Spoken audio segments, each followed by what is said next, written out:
I live in fear. I live in anger. I live in frustration. And the joy that I used to have living here is diminished. And the future losses, we have no idea what those are going to be. And it's actually very frightening.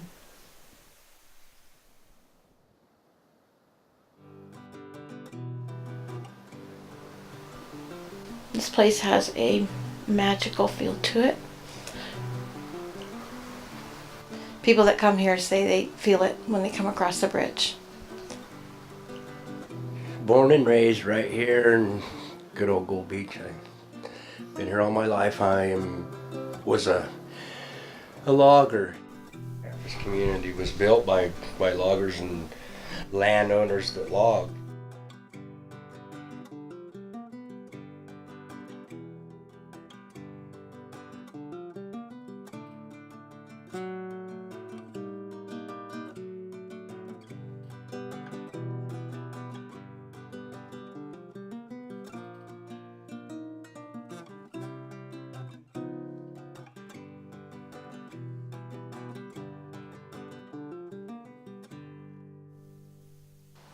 Well, it's a place still that you can go to the post office in the morning and gentlemen will tip their hat to you and open your doors. It's old custom style, respectful stuff. It makes you feel like you're part of something. It's a wonderful eclectic mix of people. Lots of different backgrounds and talents and interests. Laid back, quiet town. Nice people. Weather's great. I love it out there. It's like you hear the wind and it's peaceful. And you hear the cows across the road and the donkeys braying, and it's so funny. You hear the chickens early in the morning waking you up. That's a good life, you know. I feel peaceful now. Close to nature, close to God, as far as I'm concerned. I've lived here all my life. It's a beautiful place to live. So, yeah, I wouldn't want to be anywhere else.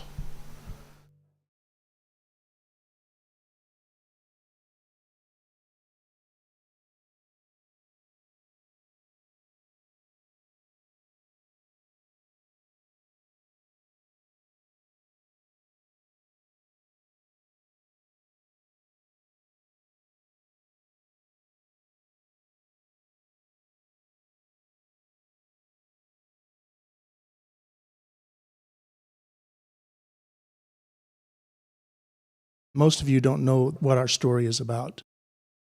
On October 16, 2013, I myself was outside working in my yard, and helicopter kept going over the top of us. So when I heard the helicopter, I didn't think much of it. But the helicopter was shaking the windows and rattling my doors. One of my boys was outside. The kids were already excited because my little boys love helicopters.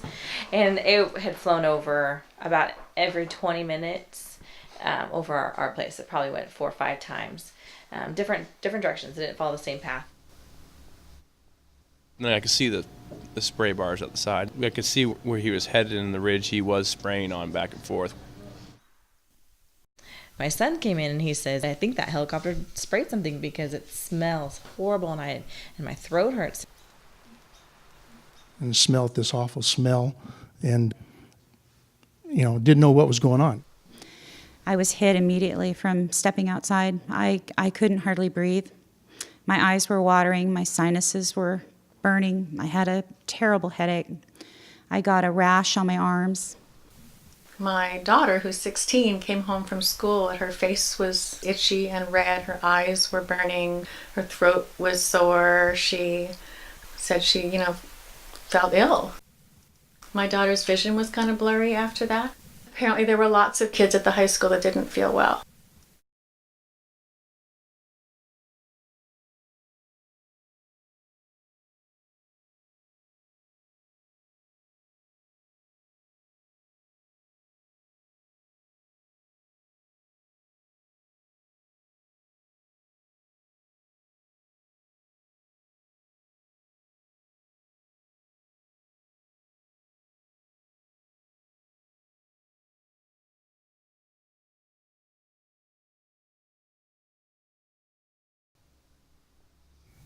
Been finding the neighbors lots of dead deer still, dead elk, dead cougar, just up the hill from us towards the spray area. Everything I have learned about these different chemicals that they're teaching me in college, that bladder cancer can be directly related to herbicidal poisoning in your water. My concern is, are these chemicals still in me? And especially the possible long-term effects of this in my little kids. As a mother, I would be worried about my children being exposed to these toxins. For other mothers, I could see where they would be very fearful. I mean, pregnant women, we have no idea what's going to happen to us in the future. Those chemicals would have been directly deposited into our Rogue River, which is also a fish-bearing salmon stream.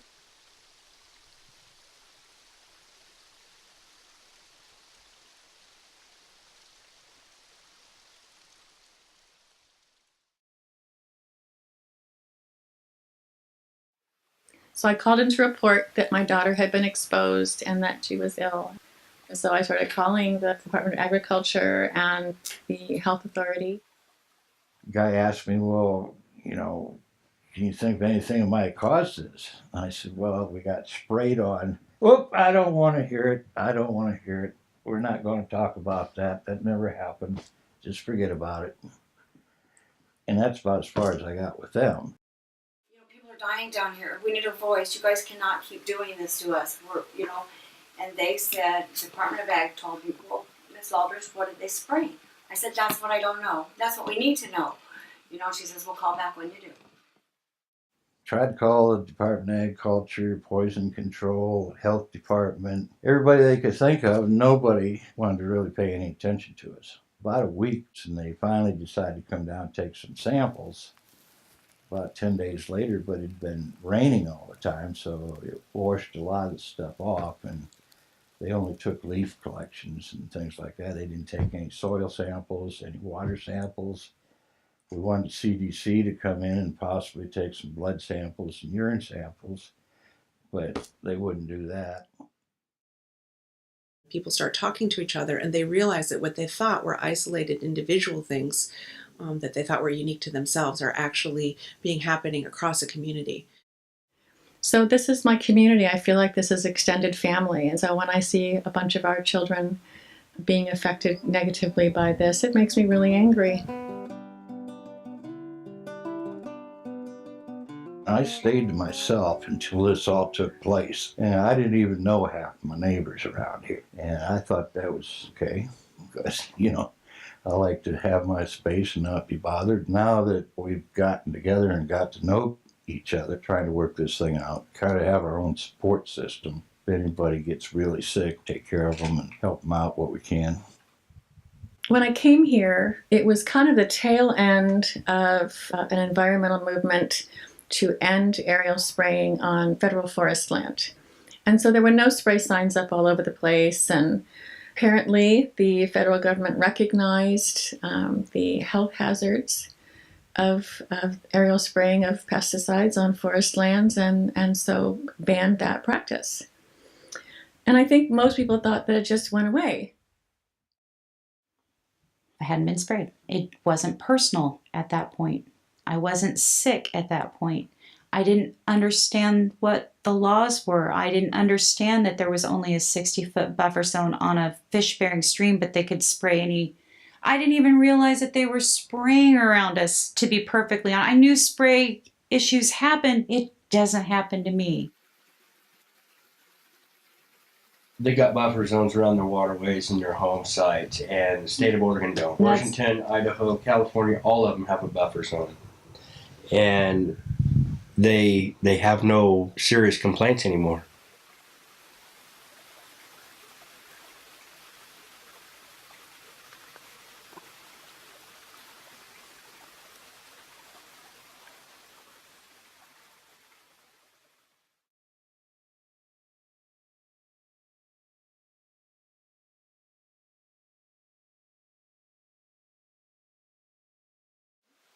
So even though the federal government recognizes the health hazards, they don't have any jurisdiction over state and private lands. See, now they're trying to say, well, we are an isolated case. That's how they're trying to get around this. This was just a one-time pilot error, and so therefore they don't want to do the buffer zones. We're not fabricating nothing, so we don't have to worry about what we've said. Do we have to cover? Do we got to watch? Da da da. We're telling the God honest truth, so it doesn't matter if I tell it one time. If it will affect a life, I will tell it 1,000 times. And you're not going to catch us off guard on something because we're telling you the truth. We're telling you what we've lived here.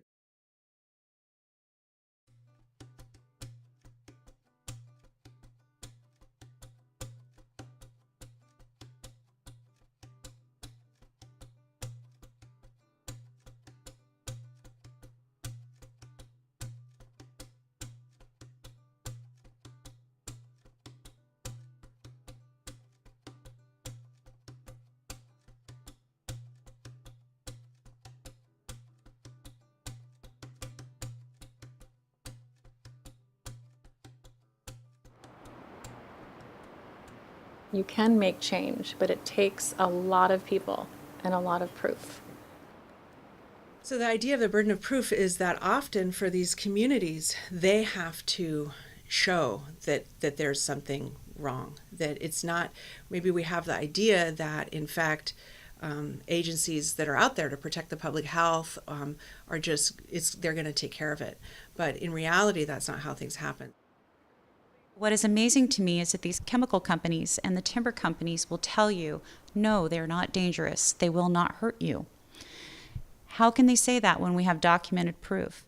We can't really even go to litigate against it because if we go up against these big guys with deep pockets, if we are found not to win, then we have to pay their attorneys. You know, we have the work, we have a family, you know, we don't have the resources to really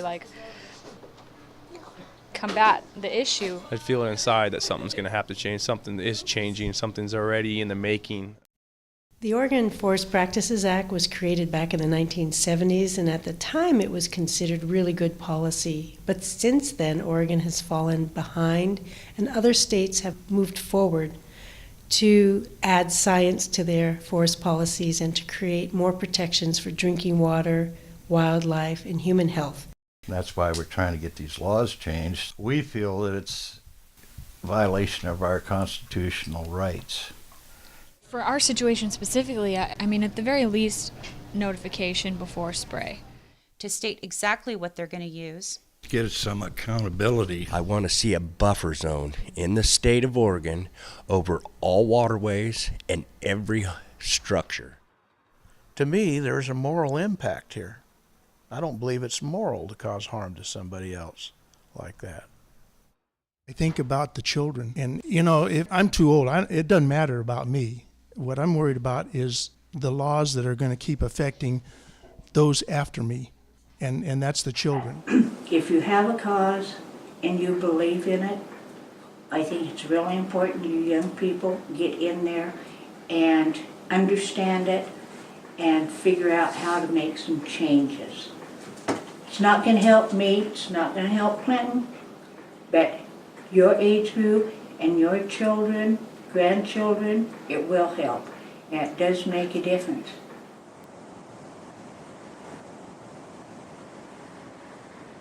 We're now connected with like 11 counties. Tillamook County, Lincoln, Lane, Curry, Douglas, Coos, Josephine, Marion, Clatsop, Columbia, and Klamath. You're not just dealing with chemicals in your area. You're dealing with chemicals that go from state to state. We're talking about now our whole entire environment. Once it's on the ground, fog, rain, causes that chemical to come up out of the ground and mix with the water. And if there's any wind or anything that can move that water around, it turns to gases, and it can spread up to 10 miles from the actual site that it was dropped.